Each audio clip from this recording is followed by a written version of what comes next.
ఇప్పుడు నేను ఇక్కడ వచ్చిన వాళ్ళందరూ చెప్పేది ఏంటంటే మీ జీవితంలో ఏ పని చేసినా సరే బ్రాహ్మణుడికి మీరు ఏదో ఒక విధంగా దానం చేస్తే కొంచెం నెంబర్ 1.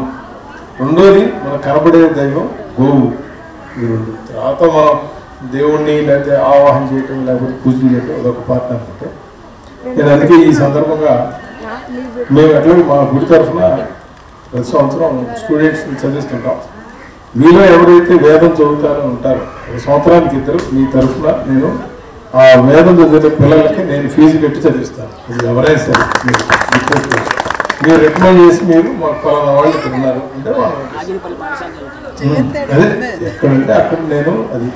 తర్వాత ఇంకోటి ఏంటంటే మీకు నేను చేయగలిగే ఉపయోగం మీరు కనుక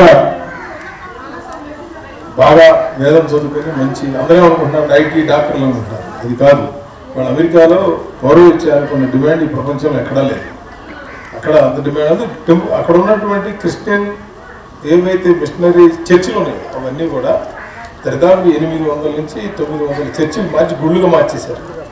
ఇక్కడే మనం రివర్స్ ఇక్కడ మనం.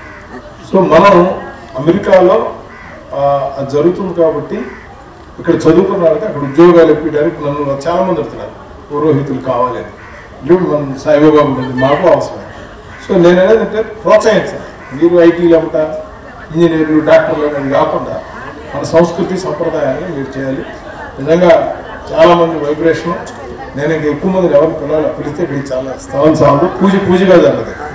వచ్చిన వేగులు చూడడం సరిపోతుంది. సో మనకున్న మన ఎవరైతే మన ఫ్యామిలీ మెంబర్స్ మన ఫ్రెండ్స్ ఉన్నారో అంతవరకే మనం రోజు ఉండేవాళ్ళ వరకే పిలిచాం. కానీ మీరు మాత్రం చాలా బాగా చేశారు.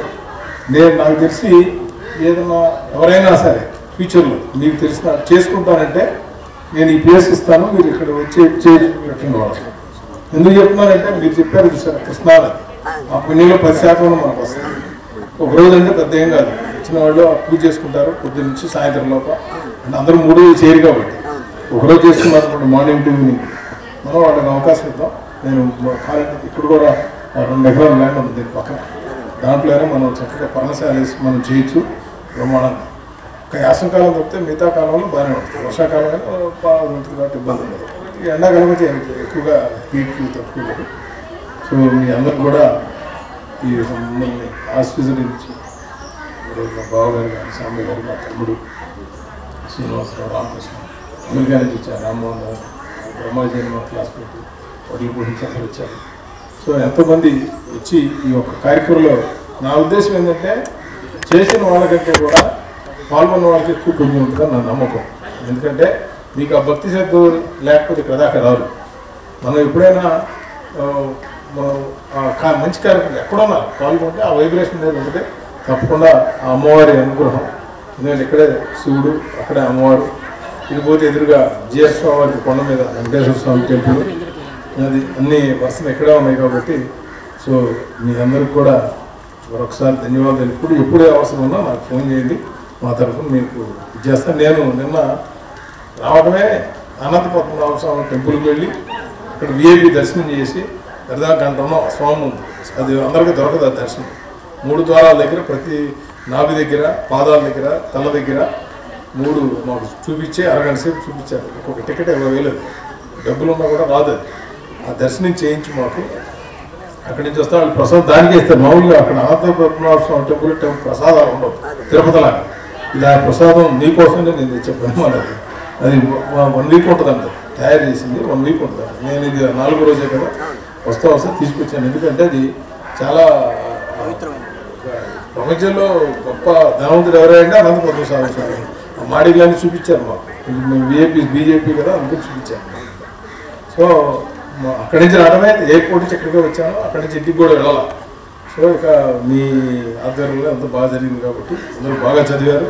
నాకు కొంత మంత్రాలు అర్థం అవుతాయి, కొంత అర్థం తెలుసు మీరేం చేస్తున్నారు కూడా. అయితే నేనే చెప్పలేను కాదు. అర్థం అవ్వడం వేరు, భావం తెలియటం. పూజ కూడా ఎలా చేస్తున్నారు అంతా సిస్టమేటిక్ చాలా బాగా చేశారు. అందులో ఎవరు డౌట్ లేదు. నేను మీ అందరూ ఒకటే చెప్తాను, మీరు పక్క వాళ్ళతో పోల్చుకొని మేమేదో సమాజంలో అనుకోవాలి. మీకంటే గొప్ప వాళ్ళు ఈ ప్రపంచంలో ఎవరు లేరు. ఎందుకు చెప్తున్నారంటే విశ్వామిత్రుడి కథ వశిష్ఠుడికి నేను చెప్పక్కర్లేదు. యుద్ధానికి వెళ్ళి దండంతోనే మొత్తం చేసి 10 సార్లు 1000 సంవత్సరాలు తపస్సు ఏమీ కాల అంటే ఆ పవర్ అటువంటిది మంత్రంలో ఉన్నటువంటి పవర్. అందుకే ఫైనల్గా ఏంటంటే ఇక్కడ ఉన్న వాళ్ళందరూ ఒక స్టోరీ చెప్పాలి కర్మ. ఎందుకంటే ఇప్పుడు మీకంటే చాలా మంది పక్క వాళ్ళతో కంపేర్ చేసుకుంటారు, వాళ్ళకి అది ఉంది వీళ్ళకి అది ఉంది, లేదు నాకు అది లేదు నాకు ఇది లేదు, లేదు నేను వాడంత గొప్పవాడు. మనిషికి అక్కడ అసూయే సగం సమస్య, కోరిక ఇంకో సమస్య. ఈ రెండు జయించిన వాళ్ళు గొప్పవాడు.